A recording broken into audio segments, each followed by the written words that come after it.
खरं म्हणजे ह्या मुलांना भूक लागली होती, त्यामुळेच ते आमच्या मागे मागे येत होते. विचार केला की 2 बिस्किट पुढे येऊन त्यांना बघावं, नाही का? तर खरंच त्यांना भूक लागली होती, त्यामुळेच तो मोठ्या कुत्र्याच्या मागे पण लागले होते. ते बघा, ते 2 तिथे अजून आहेत. म्हणजे हे 3 आणि ते 5 लहान कुत्र्याची पिल्लू आहेत. बघा कसे ते खात आहेत.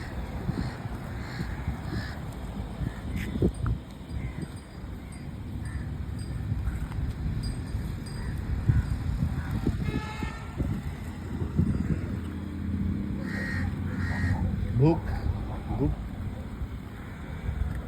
भूक खूप वाईट असते मित्रांनो. मग ते माणूस असो किंवा एखादं जनावर, भूक खूप वाईट असते. म्हणून जेवढं जमेल तेवढा काहीतरी आपलं द्यायचा प्रयत्न करा.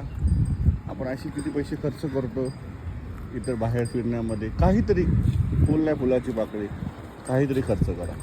बघा, हा सर्वात मोठा समाधान, मोठा आनंद आहे.